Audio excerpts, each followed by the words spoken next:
Spreek Swart, die Burger, Cape Town. Which economic program do you suggest for South Africa? I got the impression yesterday that you depended on the communist program to execute the redistribution of wealth, which you would like to see. Is that right? Well, I'm happy to meet you. I have got a Cape Townian background as well. I grew up in Stellenbosch and I enjoyed my stay there for a long time. Which economic program? Well, I think South Africans are discussing which is the best economic program to implement in a post-apartheid South Africa. Even non-Marxists are agreed that something has got to be done about the redistribution of wealth in our country.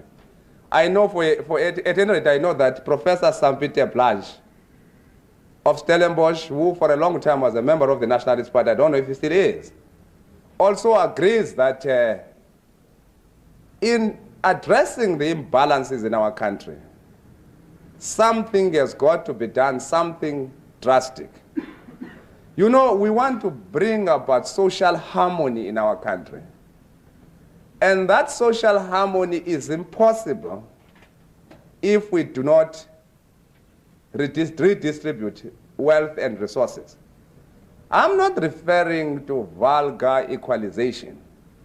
All I'm saying is that every person in South Africa, at least we should try, that should be our objective, should have at least 3 meals a day, should have shelter, not the squatter shacks, no compounds. Every child must have access to proper schools. We must have the same medical facilities. How do we do that? I don't think we South Africans must look for models, but I think we have got a duty, if we have got to stop the current divisions, if we have got to heal the wounds of apartheid divisions, to balance things. Now, you are an Afrikaner. You have got your own history. You are part of the important national groups in our country. At one time, you were disadvantaged, sir. The British treated you as a second-class citizen. You were not given, your language was not given the same status as English. You were an ordinary farmer in the 30s and 40s and very poor, most of you. We are exactly in the same position as blacks. You know, I went back where I was born, where my mother is, as soon as I got into the country. She stays in only one hut. When I had to sleep there, she had to negotiate with neighbors to provide her newly arrived son with some shelter. I'm just using me as an example. Most of us are in that position, most blacks, in the rural areas and in the townships. Now, apartheid has decided not to provide housing for us. Now, you nationalized. It's only now that you are speaking about privatization. You nationalized ESCOM, ISCO, SETS.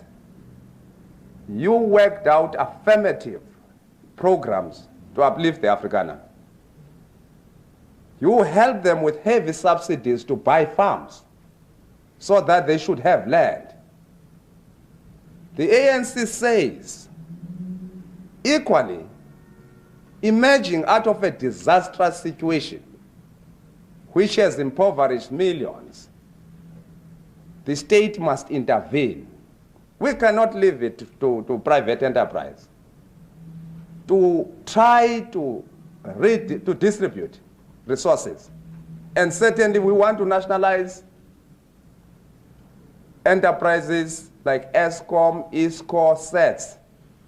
But at the same time, we say we are for a mixed economy. And in doing so, we must also take into consideration not to repeat the mistakes of Eastern Europe and Africa. I think we're all agreed about economic growth so that more jobs should be there. And I'm sure when we nationalize, we shall take that into consideration. But essential services, those things which are needed by the people, like postal services, transport, electricity, a government must ensure that, Mr. and Mrs. Average also get a